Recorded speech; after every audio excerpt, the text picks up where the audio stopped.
You're listening to episode number 27 of the Indie Film Tribe podcast with me, your host, Angela Matamocha. Welcome.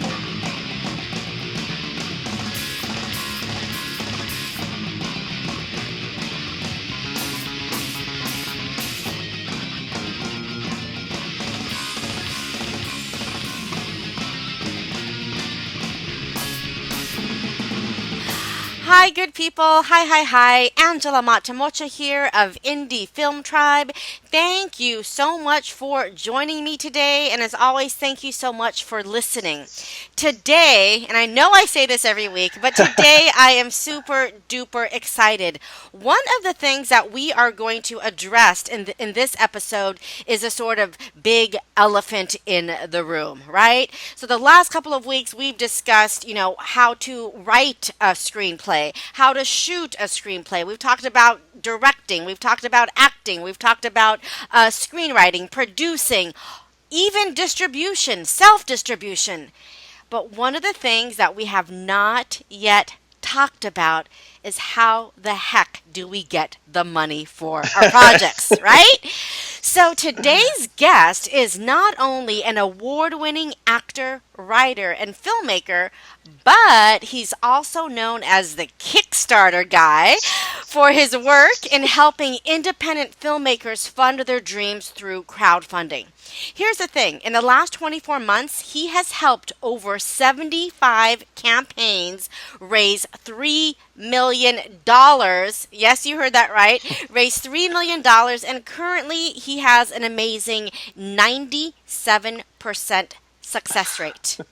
Good people, this guy knows crowdfunding.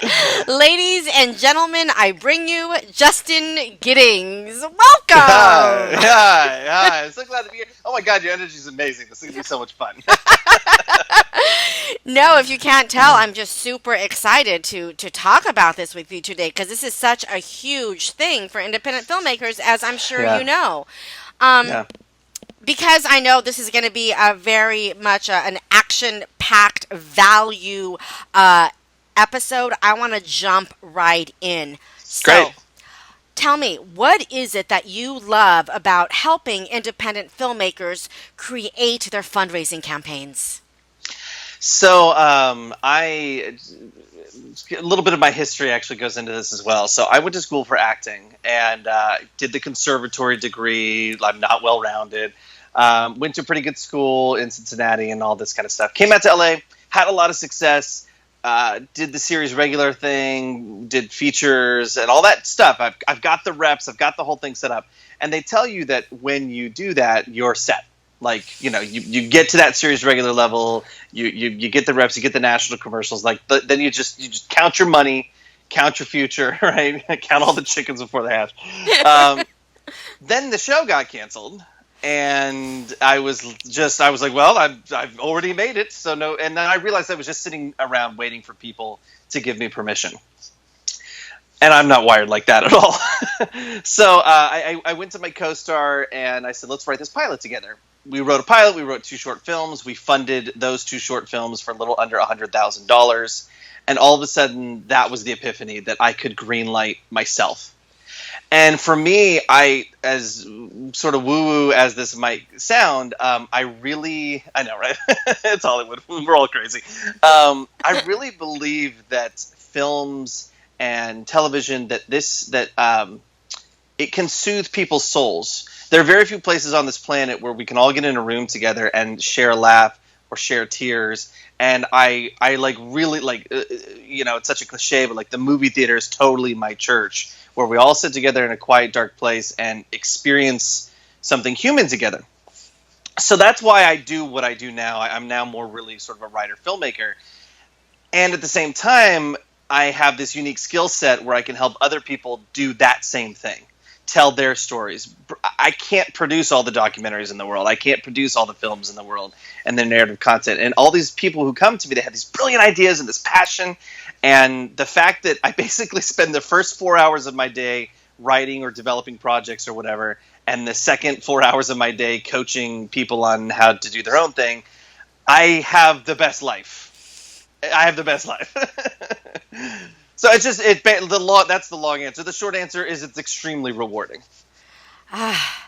I bet it is. And I bet that you can really relate, especially coming from an acting background. And I know, a lot of our listeners are actors and self producing actors as well. But I can only imagine that you can relate on in such a unique way because you come from an acting background. So you know the overwhelm that one can feel when they're like, okay, how do I get the money? I've got this great idea, like you said. I've got the cast, I know my crew, but how in the heck am I going to fund this?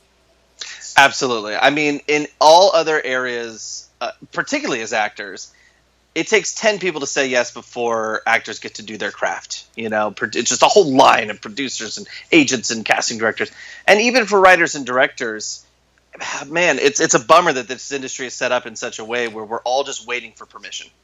We're just waiting for permission to do it. And if I can remove that for somebody, who knows who that somebody might end up becoming. Yeah. And quite frankly, yeah, you're right. It boils down to funding. Can you actually pay the people that you need to pay in order to get this vision, to get this story up on its feet? And as we all know, it is not inexpensive to do that. And crowdfunding it's not right for everybody. We'll probably talk about a lot of that, but for many people, it's a great tool to have and can be really, really powerful and, quite frankly, change your life. I mean, 2.5 years ago, technically I'm an out-of-work actor, and my partner and I were going in on a big summer franchise to pitch a take, which we won't book, but we're in the room, and like we've got 3 scripts this year on the docket that we've been hired to write. We've got 2 features we're in pre-production for. You guys, you can greenlight yourself and your life is different, changed forever. And crowdfunding is a huge part of that. It's so interesting because I'm noticing now more than ever before. Just the other night on Netflix, I watched Dear White People for the first time. It's now a series on Netflix. Series, right, yeah. And I know they got their funding for the film on Kickstarter. And of course, I watch Issa Rae show, Insecure, on HBO. She just created her own exact same thing, her own series. So I think now more than ever, because we have all these new platforms like Netflix, like the Hulus and all this, there are many different avenues where we, the content creators, can actually put our stuff up and people can see it. And like you said, we don't have to wait for somebody to say yes. You can. Yeah, and a lot of these platforms know this, and they're starting to create relationships with companies. So I know Indiegogo has a relationship with Vimeo. Kickstarter has the Kickstarter Film Festival. Seed&Spark, which is an LA-based film crowdfunding one. Emily Best, yeah. Emily's amazing. I just did a training with them. Anyway, awesome. She hasn't announced it. She's announced this much, but they're working together with Mark Duplass of the Duplass brilliant! Brothers to come up with stuff. They have distribution stuff. It really. What an amazing time.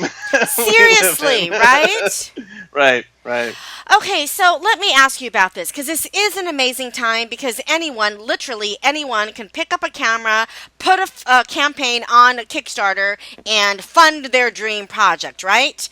But because it's so easy these days, quote unquote easy, I feel like Kickstarter, Indiegogo, Seed&Spark, all of these platforms are overpopulated with projects, right? So how does one stand out? How do you go onto Kickstarter and really bust through all these other projects, because there's so many, as you must know? Right. Yeah, that's a great question. I don't think a lot of people think about that. I'll tell you what the answer isn't. It's not your project, it's not your perks, and it's not your page. Say that one more time. It's not your project, it's not your perks or rewards, and it's not your page that's going to get you funded. That's what the focus has been for such a long time. That's just the ticket to get started now. You better have an amazing set of perks, an amazing page design, and an awesome video, and a compelling, a compelling project. And because that's been the focus for so long, for example, I train my clients anywhere from 15 to 20 hours before they launch. We spend about an hour and a half on that stuff because, yes, it's got to be good. That's your ticket to entry. But really what it is, it's how you run the campaign. That's what makes the difference. How many of us have received blind carbon copy, hey friends emails? Even in I Twitter. just, I know. Private message, check out my fundraising campaign. Who are you? Who are you? Why should I care? What's our relationship? Even just give me the courtesy of a personal greeting. You know? Right? Hey, Justin, I saw you're a filmmaker. I've got this film too. I would just something. But yeah, the mass outreach. I have a little mantra for my clients: personalization equals money. Ah. So the more that you can personalize your campaign, really direct your outreach, and we can get into we could geek out on this for a while, but just kind of generally speaking, the more people are personal with their outreach, they have a plan for really finding their audience and engaging their audience in an attractive way.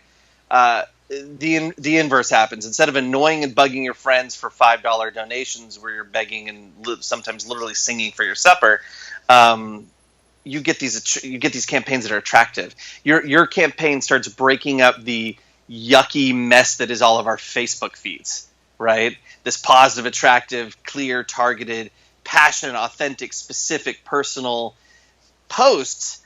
Now all of a sudden people are like, well, what's going on over here in this little corner of the internet? Because it's a whole lot better than the rage I feel regardless of where I am on the political spectrum. Okay, so from what you're saying, it sounds like maybe the first important step or the first important thought that a filmmaker must have before launching a campaign is how to get personalization in your marketing. Is that accurate? Yeah, to put a finer point on it, it's really have a marketing plan. Excuse me, I'm sorry, I got a cough. No, A marketing plan, having that in order. And having that before you even get started. The idea that you're going to throw up a campaign and then market is insane. You've got to not only have a plan, but it has to be personal. It has to be segmented and thoughtful, and the outreach has to be already all ready to go. People say crowdfunding is a full-time job. It shouldn't be. You should have done all the work beforehand. interesting. So that during the campaign, most of my clients, they range. The first and the last week are crazy. They always are. But during the campaign, a couple of hours a day is totally doable. Anywhere from, depending on the roles they have on the campaign, from 1 to 3 hours a day, broken up throughout the day. The full-time job thing, just everyone has full-time jobs. Everyone has things that they're doing. So this has to fit. So let's talk a little bit about that, if you don't mind. When you say Sure. you have to have a marketing plan, and this plan has to be in place before you launch, what is like the first step of this marketing plan before launch? Yeah, so let me let me actually go into some numbers, if you don't mind. Sure. I realize it might numb your brains out because it's numbers and I hate numbers, but I think it helps give context for what I'm talking about. So you can expect about a 5% conversion rate on your Kickstarter or Indiegogo page. So 100 people come and watch the video, 95 of them love it and leave, and 5 of them love it and give you money. Let's say that the average amount that they give you is $50. Easy math. And that you want to raise $50,000. That's kind of the world I tend to live in. So that means you need 1,000 backers. And if those 1,000 backers are that 5% conversion, that means you need 20,000 people to come to your Kickstarter page. So you need 20,000 eyeballs on your page. Right, exactly. So we're already way outside friends and family. And way outside. Yeah, they're important. I call them the social echo chamber. They're going to help you get the word out. And again, we could talk about that stuff. But you've got to have a plan to reach at least that many. Oh, and by the way, that's just the people who clicked on the link. How many people saw the link and didn't? 100,000? 400,000? I mean, 400,000 would be a 5% click-through rate, which in ad space is actually good. So 500,000 people to get $50,000. So this is why Kickstarter and Indiegogo is littered with the corpses of incredible films, incredible projects that have, $200 or $300 backer averages and 20% conversion rates, and they're not funded. Yeah. And it's not because the project wasn't good or any of that. It's just like nobody teaches how to get 500,000 people to see your link in a 30-day time span. So there's a lot of places to start to kind of bring that back around to your question. if I had to pick a place, it would be research. So figure out what everybody else did first. There is probably a film similar to yours or 10 films similar to yours out there. Go study them. Go find them on Facebook. Go friend them. Go look at their Facebook pages from when they did their campaign. And then the next step is usually to reach out for help, whether it is a coach or whether it's a friend who's done it. Do not go into this alone. Do not go into that dark night. Yeah, and I think that's the first place to start, is to like just get a lay of the land of what this is supposed to look like. Okay, And so somebody the who's walked first before. thing, just so our listeners can kind of have something to grasp, step one, research. Look up other films that look like yours, look at their Facebook pages, look at their history to sort of get an idea of what they did. And also, if I'm not mistaken, look at other successful campaigns, yeah? Yeah, totally. Become a student of success. I literally tell my clients, make a Google spreadsheet, put 10 campaigns on there that are as similar as possible. I've done circus campaigns, and I told that guy, go find the other circus campaigns, even if there aren't any. And if his circus was about like growing up in the 80s and stuff, it was like a performance art piece. I was like, okay. But yeah, I was like, go find these campaigns. Okay, well, if you can't find a circus that's about growing up in the 80s, go find a movie that's about growing up. Like, kind of adjust your filter wider and wider and wider until you've got 10 campaigns that you're like, yeah, this is my jam. All right, so you find these campaigns, you put them in a spreadsheet, a Google sheet, Excel sheet, and Right? you're looking at what? You're looking at how many people backed their campaign, if they did do an Indiegogo or Kickstarter. You're looking at what the average donation amount was. You're looking at their Yeah, I mean, literally everything. So what you're trying to sort of do is, by osmosis, get a feel for, essentially for what these people who have been successful before you have done. And when you go look at their Facebook, you can see, oh, they posted a lot. They, they reached out to these people. Who were the influencers that were tweeting about them? You search for their tweets and that kind of stuff. And this doesn't have to be an extremely lengthy process, but I think a lot of people go into this sort of like, I've heard Kickstarter works. And it's like, well, first off, did it work for a film and a project like yours? And if it didn't, that's something to think about. If you can't find anything successful in your realm or in your niche, that's something to think about. But when it has, what seemed to work? Were their perks really awesome? Great. Steal it. Right? Doesn't Quentin Tarantino say, I've stolen from every film I've ever seen? So just grab that perk, put it in your words, look at their video, what worked about it, so that at the very least, the foundation of your campaign, which is the campaign itself, is sort of taken care of. Okay, so number one, research, look at other campaigns. This happens obviously before you launch. What is the next thing? Okay, this is what works, this is the kind of video that works. Here are my perks, here's this, here's that. I heard you also say that, when you look at Facebook pages, you might notice like, oh, they posted a lot. How does one post a lot without annoying people? Is there a way? Yes, there is a way. So, a little free training for you guys. So my clients post 5 to 7 times a day. So most people listening to that probably just either, I don't know, pooped their pants or their stomach dropped. Yeah, because you're sounds like thinking a ton. 5 to 7 posts a day for 30 days. For 30 days, yeah, it's a ton. So there's a couple things. One is the quality of your posts, and I'll come back to that and do just a little bit of free training for everyone on how to have quality posts. And so that already is a differentiator. We've all seen posts like skip your coffee and give me $5. Don't do that post. That's a post that reeks of desperation and isn't really speaking to the vision that you have for your project. In fact, I usually have my clients do a post that's the anti-coffee post. It's like, take your $5, go buy yourself a coffee, sit down, watch our pitch video, and if you can get behind the vision of this project, click below to support us. check out our digital downloads, check out our awesome perks. I recommend the $50 one, Winky Face. Much better post, right? And that Absolutely. same person that would have given you $5 is like, oh, okay, it was coffee, and then they do it. It's crazy. And then you'll get comments like, did it, enjoyed my coffee while I donated. Such a sort of like better approach. I forgot the original question. No, just about how to post, 7 Right. times a day for 30 days. So that's one post, and that's a great post that you really have to think about the copy. You have to think about what you're saying to sound clever, interesting. Then to do that 7 times a day for 30 days.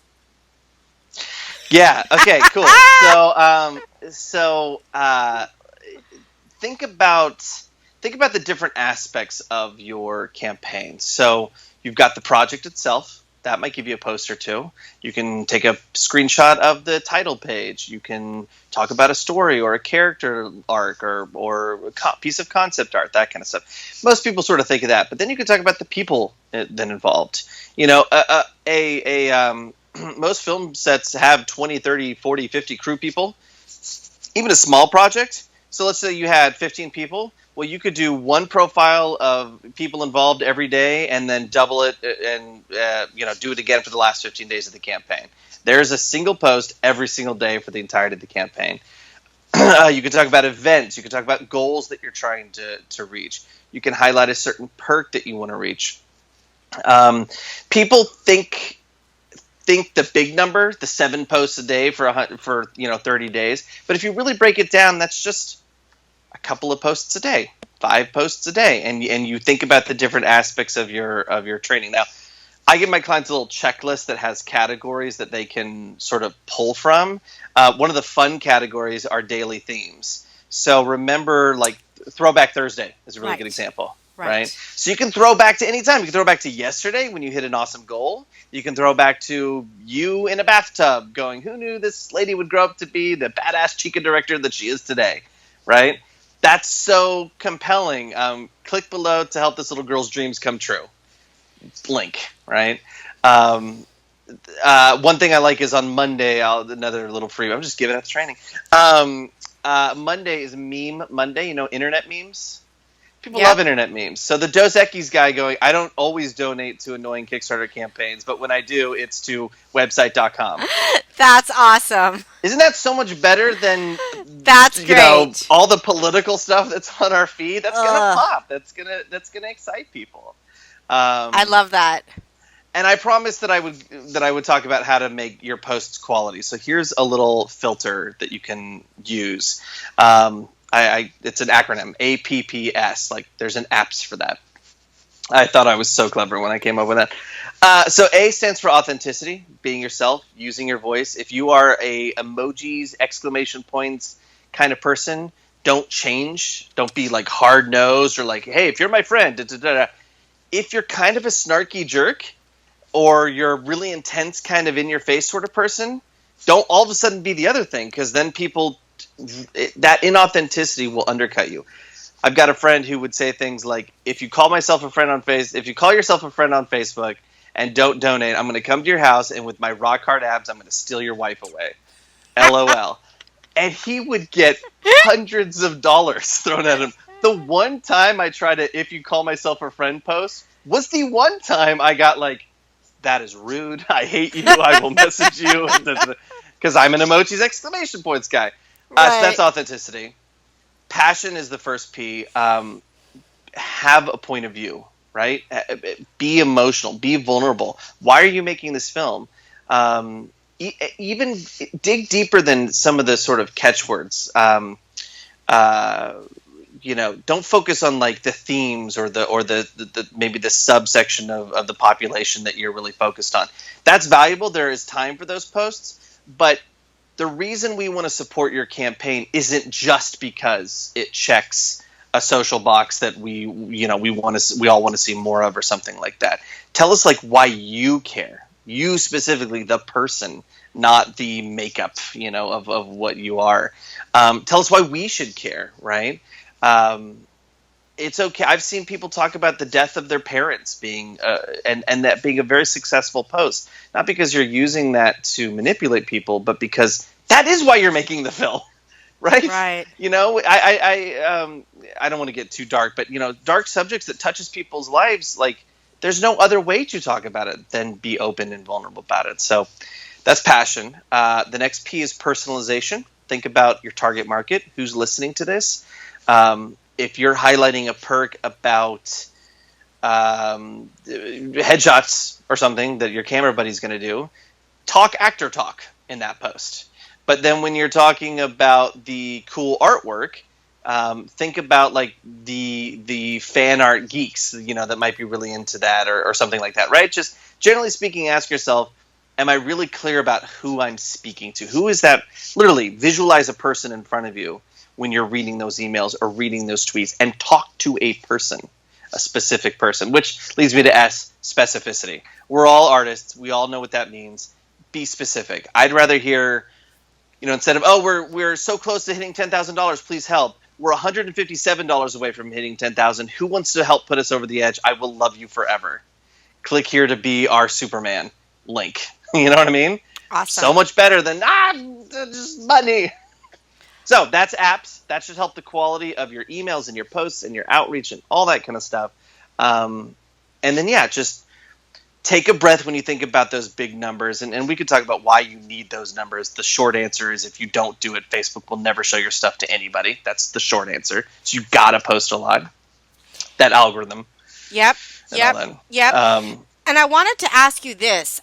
This is something that I often see, and I wonder how important this is. I keep hearing like that first couple of days when your campaign goes live, those days are crucial as far as getting as many backers as possible. Is that true, and why? Yeah, so it's true. It's mostly true. Okay.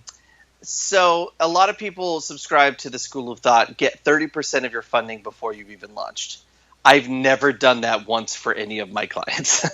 I prefer what I call the cannonball effect, where everything's quiet and all of a sudden the guy in the corner goes, cannonball, and just jumps in and everybody's like, whoa, what happened? I'm soaking wet. I'm going to jump in the pool now with you too. So they both have their merits. If it works, it works. But yeah, did that sort of touch on the? Well, yeah, I guess what I was referring to is sort of like a pre-launch, if you will, right? So you maybe do, I've heard this, and I don't know, a pre-launch with just your family and friends to let them know, Gotcha. Yes, you're launching. So then when you do launch, you have an initial push of funds, as opposed, I've seen this, people launch and there's like nothing for the first couple of days, and I think usually those campaigns don't succeed. Yeah, so the first couple of days is really important. It doesn't. People will say you want to get 30% in your first 24 hours. Again, with film, it's really, really challenging because we're selling an idea. Right. There's not a cool thing at the end, like no gadget at the end of it. It's literally, I have an idea, and I would really love for you to give me somewhere between $20,000 and $50,000 to see if this idea is good. Because who knows, right? And so those first, I will say generally the first week, and by week I mean the first 3 to 4 days, you want to try to hit that 30% mark in that time frame. You can generally expect to hit 30% in the final week, and so that you're spending 2 or 3 weeks in the middle clawing for that middle 30%. In terms of prep when it relates to the family, I tend to focus on a small group of people and let them in so that they feel like they really are team members. So on Cannonball, on launch day, on Cannonball Day, my people might send out 20,000 emails, depending on the size of the project. Again, personalization equals money. Every single one of those emails has a certain purpose and is being sent with a certain message based on the relationship. That being said, I generally recommend that my clients get like their closest 30 contacts and sort of conscript them in, almost like a band's street team, right? Show them the preview link. Give them 2 or 3 months heads up that, hey, this is coming out. Is it cool if I ask you to maybe tell a couple people, really casual, and then get them to say yes to that several times so that on launch day, you're not sending them 3-page email with detailed instructions and, hey, surprise, I've got a campaign, they're already ready to help, to fund, to be your social echo chamber. So you bring them in this launch sort of group of people early on, way early on. You give them months, it sounds like, lead time, so you're not just suddenly blasting them with all this information the week before the launch. Yeah, literally the template I have for the first emails is something along the lines of, hey man, hope life's going great. I've got this project coming up. I was wondering if you might be willing to help tell a few people if I got you some details. Like 2 sentences. That's it. And then if they say yes, great. Then the next one you say, okay, this is kind of the idea I was thinking. You tell this amount of people on this day. Do you think you'd still be interested? Oh, yes, great. So then a week out. Hey, reminder, we're a week out. This is the thing. Here's our preview link. I'd love your comments. And then on launch day, they're ready. They're in the fold. Right. Right, as opposed to just they're waking up and they're getting their own version of a blind carbon copy email that asks them to work for you, which is the only way you could make a blind carbon copy hey friends email worse. Right. And do you include some of your cast and crew as part of this initial sort of launch group? Yeah, so I call them core team members, and Right. these are people who are doing the job of marketing the campaign. And so all of them will conscript their closest 30 contacts, usually. Yeah, so, and that doesn't, just because somebody's in the cast or crew doesn't necessarily make them a core team member. They really need to commit to the actions of whatever plan it is that you've come up with or that your coach has helped you with. But then if they don't, sure, they would be somebody, of course, who would be one of the first people to whom you would turn for feedback and response and that kind of stuff. If somebody comes to you and let's say they're like, okay, Justin, I launched my campaign 2 weeks ago, crickets. Can you revive? Is that possible? So that actually used to be, when I first started, that was sort of my specialty because I had these successes and people would be like, dude, I launched, a friend of mine gave me your name, can you help? Yes, it's possible. It's just that so much is out of your control at that point. And so in fact, I have a service for this. It's called Triage. So we're like trying to stop the bleeding, fix the things that are worse now. But I don't even, like if somebody buys Triage and I look at their campaign, sometimes I refund the money. Like, I'm sorry, you're asking for $200,000. Your video's a mess. You've got, $1 perks that are, So, it's just a wreck. That being said, if I do take people on, it's usually because I feel that there's something there. So, an example of this, there's a campaign on Kickstarter called Filament, like the filament in a light. And that was the circus campaign. And you had this gregarious, awesome, great guy, this really cool project, really high backer average. So people really liked it. Really even high conversion rate. He just wasn't getting traffic. So it was like, okay, we can do traffic. And he went from 3,500 and then 2 hours together, 2 triage sessions, he landed at 32,000 at the end of it. Wow. And I can take a lot of credit for it, but also there's a lot of luck, and then he can take a lot of credit for it. He had some assets that were valuable. Not everybody has those. But then again, sometimes I once in one of my case studies for a sitcom pilot called The Alley, she called me with like 5 days left. She needed to raise $25,000. She had 4, and I was like, I'm going to give you your money back. Why don't we relaunch in 3 months? I can't. My DP's moving to Europe. Okay. You have to make 50 phone calls a day. That's your job. You and your team of 4 have to make 50 phone calls each. That's 200 phone calls a day. If you want to continue, I will spend this hour training you how to do calls at that level. And then they were funded. 4 days later, they raised $21,000 in that last time frame. But how many people are willing to pick up the phone and make 50 phone calls with 4 days left on the clock? Most people are just like, that's I guess I'm out of luck. That's amazing. So with only a few days left, they were able to do this, but they really had to hustle. So it sounds like the best mode of operation is pre-production, really. Right? Exactly. Just like a film. Just like a film. You can have the most amazing script, actors, director, beautiful lenses, Arri Alexa, anamorphics, blah, blah, blah. And if somebody screwed up pre-production, you're dead by lunch. Yep. Done. And it's the same sort of deal. And so that's why I say it doesn't have to be a full-time job. If you've done, like, I recommend 90 days of prep. In fact, in my deal memo with clients, I'm like, initial here if you're going to do less. Because I told you, I warned you. For those people listening, 90 days of prep before you launch. Yes, 90 days of prep. So it's not just throwing something on Kickstarter. Yay! Right, exactly. You're building your audience. You're building your social media audience and your engagement. You're collating and organizing your entire network and determining who's going to receive what messages when. Hopefully those messages are pre-written and preloaded, so that come launch day, there should be no questions what you're doing every single day of that campaign. You should have a very, very clear idea of what's happening every day. You can't come up with that on the spot. You have to spend 90 days, 3 months. You can do it unless, why I say 90 days is it allows for life to happen. You sprain an ankle, you get sick, you have a kid, you book something, so you gotta leave room for that stuff. It can be done in less time. It has been done in less time, but even then, if I bring on somebody who has a month to prep, I make very clear the expectations. Look, frankly, I'm your best shot, but I'm not a guarantee at this point because we've missed a lot of valuable prep time. Just like producing a film, you could maybe pull something together in 2 to 3 weeks, but you know that it could hit the fan.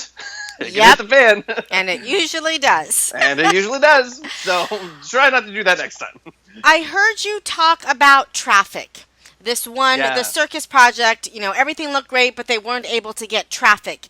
Is that something a filmmaker should be prepared to maybe pay for if they're trying to launch a campaign? Should they purchase Facebook ads? Should they, you know what I mean? Does it take money to make money? Does it take money to make money? So, a tiny bit. That whole good, cheap, fast paradigm, right? Yep, Take two. That's right. A good prep with plenty of time will allow you to do this inexpensively. So most of my clients might spend $100 to $200, and it's not even on Facebook ads. It's on maybe $20 to $50 boosting a certain type of content, and then anywhere from $100 to $150 boosting the pitch video. And that's it.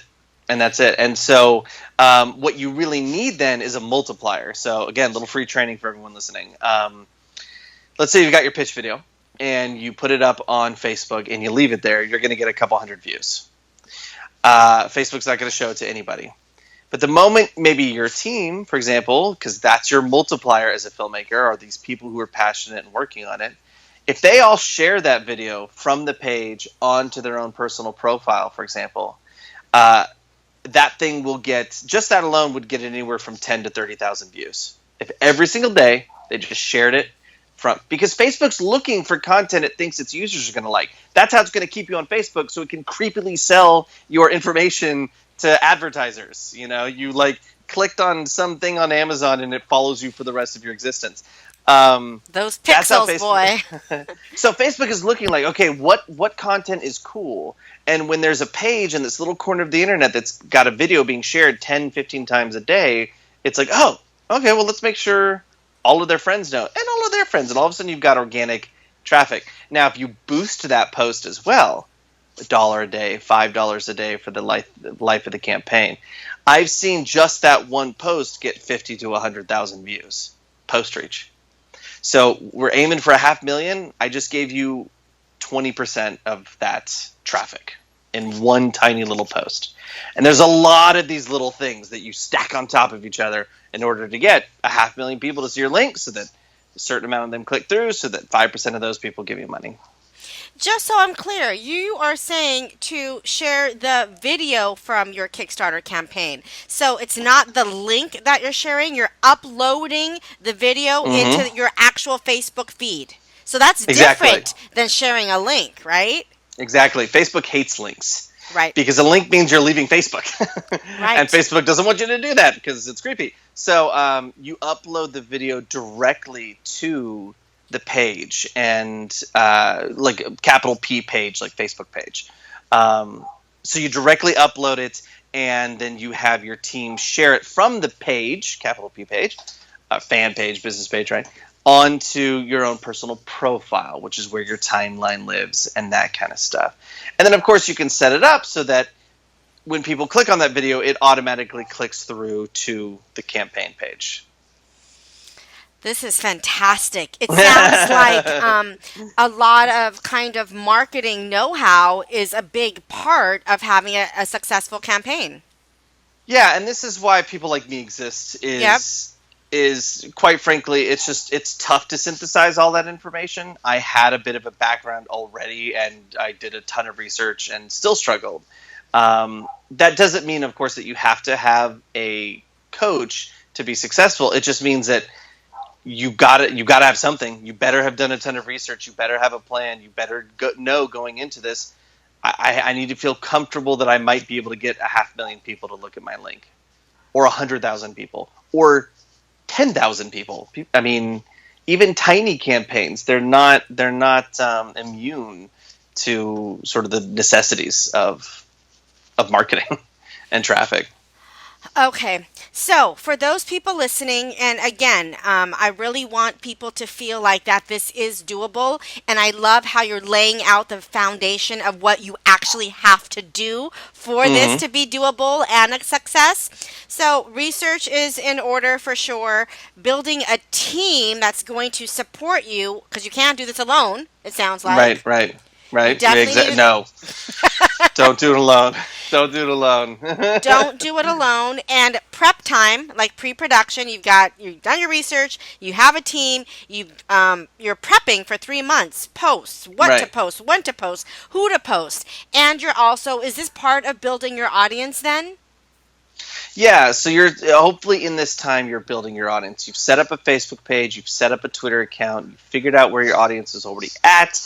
You're inviting your friends to like the page. You're boosting content by $1 or something that is popular content. I mean, if you're putting out content on a somewhat regular basis in your pre-production, which is important, consistency is important. Facebook looks for pages that it can rely on to deliver content. Right. Right? So if you're putting out even just a post a day or a post every other day, let's say you're getting on average 100 to 200 post reach, which is the little number it tells you on all your posts, just how much you're reaching. And you can multiply, if something all of a sudden is 500 post reach, put $1 into that. Boost it to people who like the page and their friends.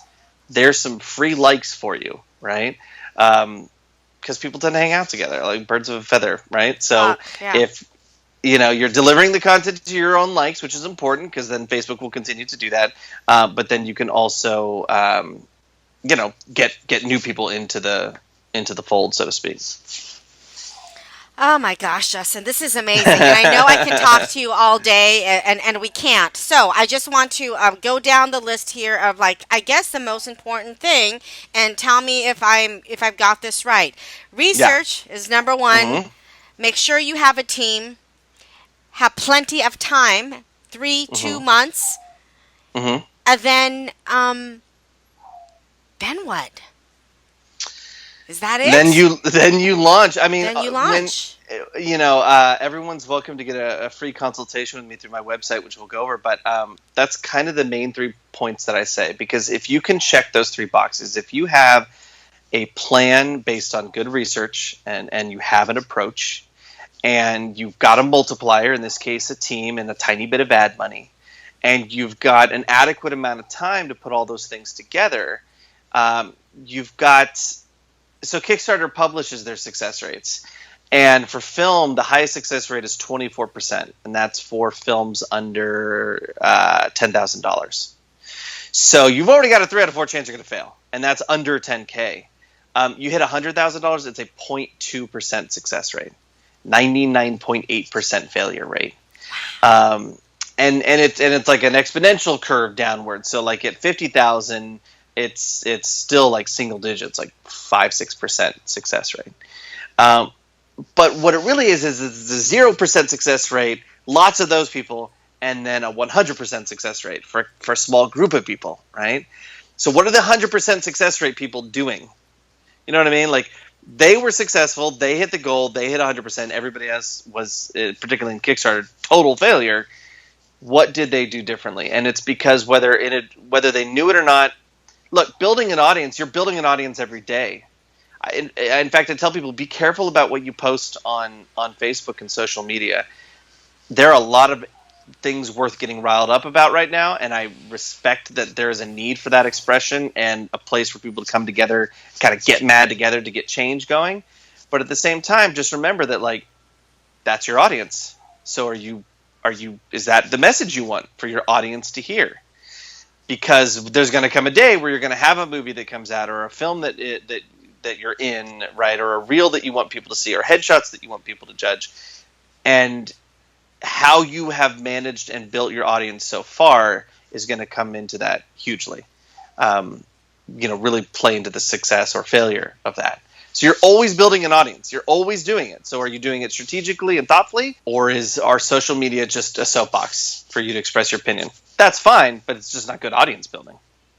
I'm so glad you said that, because here at Indie Film Tribe, one of my main goals is to inspire and have people like yourself teach people that want to create socially conscious content, right? Given the times that we are living in, in this time that we're living in, and Yeah. if you have a very, specific point of view about a Right. socially conscious theme, would you say it's important to, if that is your message and that is your languaging and that is who you are, that's fine to stick with, knowing that you might alienate some people that might necessarily not be your people anymore if you are so. Do you know what I mean? Does that make sense? Totally.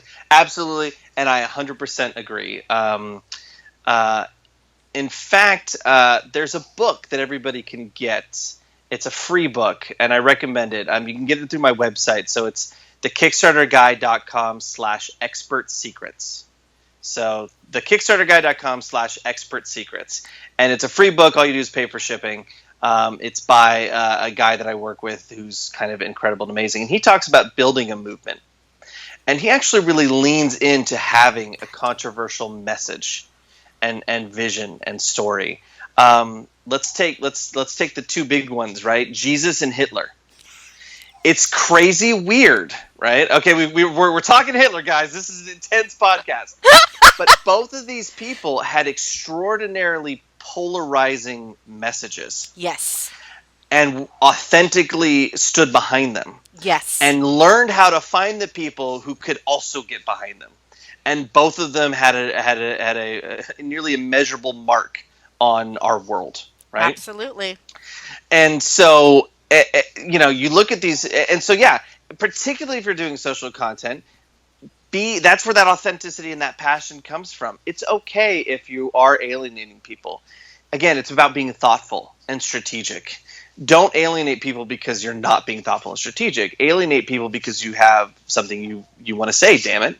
And if they disagree, they can enter in debate with you, or they can leave. But this is your message. This is your voice. This is your point of view. We all have to have a point of view. We can't direct films by committee. Interestingly enough, I'm in a filmmaking partnership. I co-direct with my writing partner, but it's kind of because we're sort of two halves of a good director's brain. We each have strengths, and we realize, like, I like making movies with you because you're really good at, like, he's an incredible acting teacher. And he actually teaches, but, like, incredible acting coach. He knows how to get performances out of people and speak their language when I would just be like, I need more anger. And I have, and that's not totally true. I can do that too, but he does it better. I've got a really good eye for the composition on a frame. He can do that great. I won't say I can do it better, but that's a particular strength for mine, right? And so it's have a point of view. You always want to have a point of view, and that point of view might be polarizing. Just think about it first. Be thoughtful and strategic about what you say and when you say it, so that the harvest that you reap is one that you meant to sow. One of the things I always ask our guests is if there's a book that they would recommend. So it's wonderful that you mentioned this Yep. book. Perfect. So for those of you listening, just go to his site. It's the KickstarterGuy.com, and definitely check out that book. Like Justin said, all you have to do is pay for shipping and handling. And any other book that you would recommend? I'm just curious. So next to my bed are two books: The War of Art by Stephen Pressfield, yes. and The Alchemist. Yes. Yes. So good. So those are my daily devotionals. That's the stuff that I turn to sort of remember that I'm on a journey. I have a vision. Life is a process. And there is always going to be the cavalry is not coming. Nobody's going to save me. Nobody's going to rescue me. Mark, did you see that Mark Duplass talk? Yeah, I stole it from him. I love that. I love that. Yeah. Yeah, and so be your own cavalry, and that's kind of why I do crowdfunding, because I guess that's the horse. The metaphor's falling apart, but no. This is fantastic. Everybody, this whole industry is designed to keep the gate. Right? To not let people in, except for those that it has carefully selected. So you have to make yourself known. You have to climb to the top of the hill. You have to put a flag in the hill, and you have to say, this is my artistic vision. This is what I believe in. This is my point of view. And crowdfunding is weirdly this very interesting process that once you've done that and done that successfully, people pay attention. There is no reason my filmmaking partner and I should have the filmmaking career that we have on paper. There's no reason, but we actually do something that a lot of people don't, which is know how to articulate a vision, and learning that skill and kind of going through the crucible that is a crowdfunding campaign really hones that skill, and you in real time get monetary response to how well you're doing. On the other end of that, you are a completely different type of person, filmmaker, artistic warrior. Person. I love that, artistic warrior. Justin, I know you are really backlogged right now with clients, but if people do want to have a free consultation with you, what can they do, and how long will they be expected to wait? Just so they know. Yeah. So I am currently backlogged, I think, until July 7th, and then the week of like the 8th or 9th or something, I'm taking off because I'm having a baby, actually. Oh my gosh! Congratulations! Baby 2, a little girl named Penelope. Excellent. So excited. And so it might literally be like the second or third week of July. So if somebody is out there, and I'm just going to be really frank. Yeah. If you're out there and you have a campaign and you're like really serious about it and you're really interested in coaching, please reach out to me directly, just through the website. Just put I was listening to the podcast and I heard that like if I'm ready right now, I should kind of make that clear. And my assistant and I will try to connect. And although it's very anti-salesy, I would probably just sort of send over like this is what the rates are and try to offer a discount or something like that. Because clients are always going to be prioritized over my free consultation people.